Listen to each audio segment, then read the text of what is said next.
Hi friends, அஸ்ஸலாமு அலைக்கும். இன்றைக்கி முருங்கைக்காய் தொக்கு எப்படி பண்ணலாங்கிறது பார்க்கலாம்.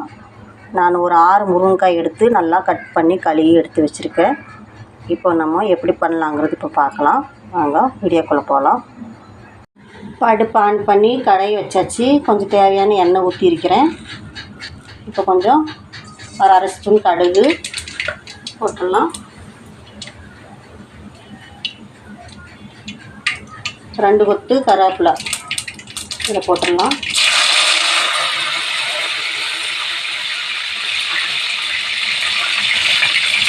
ரெண்டு வெங்காயம் பொடியாக நெருக்கி வச்சுருக்கிறேன், அது இப்போ போட்டுடலாம்.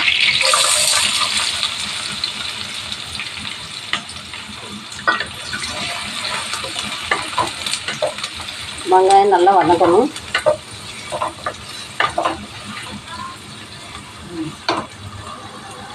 இப்போ வெங்காயம் நல்லா வதங்கிடுச்சு பாருங்கள். இதில் இஞ்சி பூண்டு பேஸ்ட்டு 1 ஸ்பூன் போட்டுடலாம். 1 ஸ்பூன் இஞ்சி பூண்டு பேஸ்ட்டு போட்டுடலாம். அதையும் நல்லா வதக்கி விட்டுடலாம்.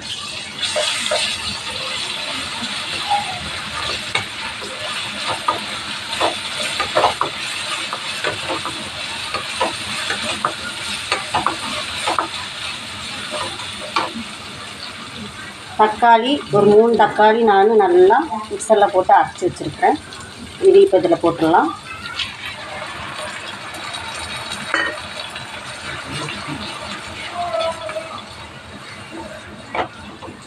தக்காளி நல்லா எண்ணெய் பிரிஞ்சு வரணும், அது வரைக்கும் நல்லா வதக்கி விட்டுறணும்.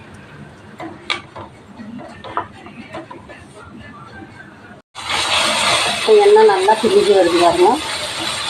நல்லா எண்ணெய் பிரிஞ்சு வந்துடுச்சு. கொஞ்சம் மஞ்சத்தூள், ஒரு அரை ஸ்பூனு மிளகாத்தூள்,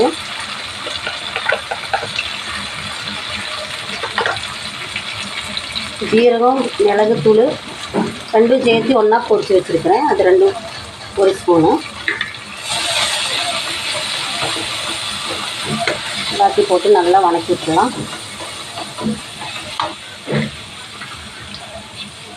குழம்பு மசாலா 1 ஸ்பூனு,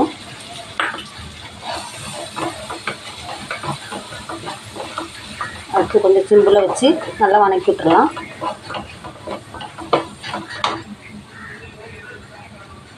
கொஞ்சம் தண்ணி ஊற்றிக்கலாம்.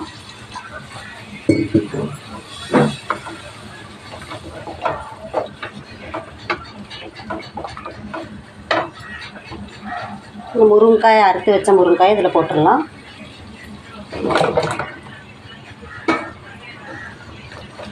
தண்ணி கொஞ்சம் கூட ஊற்றிக்கலாம்.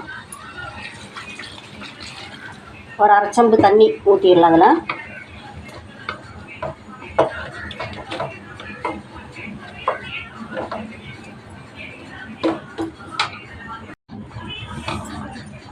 ஒரு ஸ்பூன் உப்பு போட்டுக்கலாம்.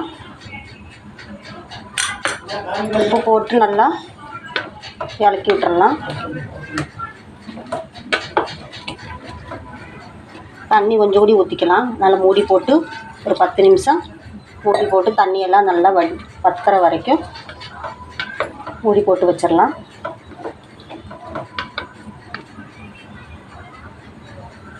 மூடி போட்டு ஒரு 10 நிமிஷம் வச்சிடலாம். 10 நிமிஷம் நல்லா வேகட்டும், நல்லா தண்ணியெல்லாம் வத்தட்டும், அதுக்கப்புறம் பார்க்கலாம். இப்போ 10 நிமிஷம் ஆயிடுச்சு, பார்க்கலாம். தண்ணியெல்லாம் கொஞ்சம் நல்லா வத்திடுச்சு பாருங்க. முருங்கைக்காய் நல்லா வெந்துருச்சு.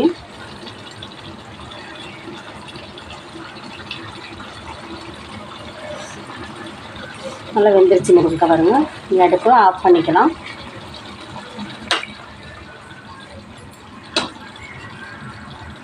சூப்பரான முருங்கைக்காய் தொக்கு ரெடி ஆயிடுச்சு பாருங்கள்.